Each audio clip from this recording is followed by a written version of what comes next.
ধর্ম নিয়ে যারা অন্ধ হয় তারা কখনোই স্বাধীনভাবে কিছু চিন্তা করতে পারে না। জগতে যত ধর্ম আছে সব ধর্মই ভালো, কারণ সকল ধর্মই জনগণের কল্যাণের পক্ষে কথা বলে।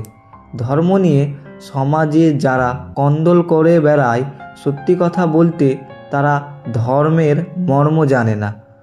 মানুষের একমাত্র ধর্ম হওয়াই উচিত মানবতা। ধার্মিকতা এবং ধর্ম অন্ধতা এক বিষয় না। মানুষকে আলোর পথে নিয়ে যায় ধার্মিকতা, আর অন্যদিকে ধর্ম অন্ধতা যে কোনো মানুষকেই ধ্বংসের পথে ঠেলে দেয়। ধর্ম বলতে ঈশ্বর এবং মানুষের প্রতি ভালোবাসা ব্যতীত আর কোনো কিছুকেই বোঝায় না। ভয়ের তারা খাওয়ার পরেই মানুষ ধর্মের মূঢ়তার পিছে লুকানোর চেষ্টা করে। ধর্ম মূলত মানুষের প্রয়োজন অনুসারেই সৃষ্ট, সেজন্য ধর্ম মানুষের মঙ্গলার্থের কথা বলে। মানুষের অন্তরে যে দেবত্ব রয়েছে তারই প্রকাশ ঘটানোর নাম ধর্ম। অনেকে 4টি বেদ এবং ধর্মশাস্ত্র অধ্যয়ন করলেও আত্মাকে জানে না। হাতা যেমন রন্ধন রস জানে না। মন হলো ধর্মের পূর্বগামী, মনই হয় শ্রেষ্ঠ সকলের মনোময়। যারা ধর্মকে সম্পূর্ণভাবে উপলব্ধি না করে তারা প্রচার করতে শুরু করে দেয়, তারা ধর্মকে ক্রমশই নিজের জীবন থেকে দূরে ঠেলে দিয়ে থাকে। ধর্মীয় সমাবেশ থাকা মানুষজন এত দুষ্টু হয়ে উঠেছে যেন মনে হয় যদি তাদেরকে ধর্মের আবরণে না থাকতে হতো তাহলে তারা কত না দুষ্টু বা বদমাশি হতো।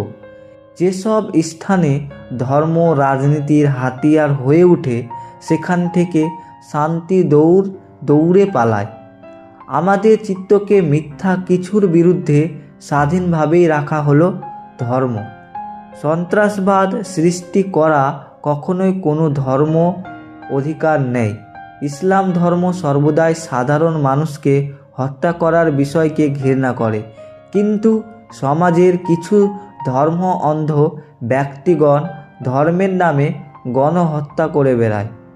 সেই ধর্মটি যথার্থ হয় যেখানে জাতি নির্বিশেষে সকল মানুষের কল্যাণ নিহিত রয়েছে। সৎলোক বহুবার বিপদে পড়লেও আবার উঠে দাঁড়ায়, কিন্তু কোনো অসৎ লোক যদি বিপদে পড়ে তবে একেবারেই পতন ঘটে। আমি এই ভুবনে আল্লাহকে সবচেয়ে বেশি ভয় করি, তারপর ভয় পাই সেই মানুষকেও যে আল্লাহকে ভয় করে না।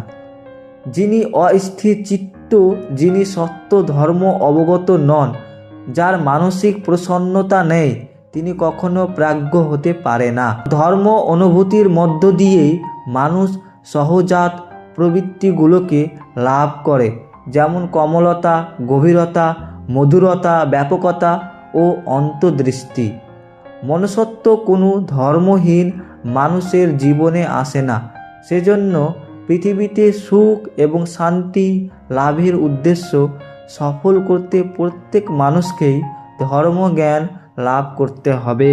সাংসারিক কর্তব্যগুলো পালন করাই হলো প্রকৃতপক্ষে ধর্মীয় কার্য। মসজিদ ভাঙচুর করে ধার্মিকেরা, মন্দিরগুলোও ভেঙে দেয় ধার্মিকেরাই, কিন্তু তারপরও তারা দাবি করে বেড়ায় যে তারা ধার্মিক। আর যারা এগুলো গন্ধগুলো নেয় তাদেরকেই অধার্মিক বা নাস্তিক বলে অভিহিত করা হয়। ধর্ম মূলত একটাই, কিন্তু এর বহু রূপ আছে। সেই রূপ অনুযায়ী মানুষও নিজেদেরকে ভিন্ন ধর্মে বিভক্ত করে দিয়েছে। মসজিদ আঘাত করলেও বা ভেঙে দিলে আল্লাহর হয়তো কিছু আসে যায় না, অন্যদিকে মন্দির ভাঙলেও ভগবানেরও কিছু হয়তো যায় আসে না। কিন্তু এসব নিয়ে যায় আসে শুধু ধর্ম অন্ধদের। ওরাই গিয়ে মন্দির মসজিদের ভাঙচুর করে। তোমার ধর্ম, তোমার উৎসব আমি দেব না বাধা, সীতা মেরি সরস্বতী আছে তোমার রাধা।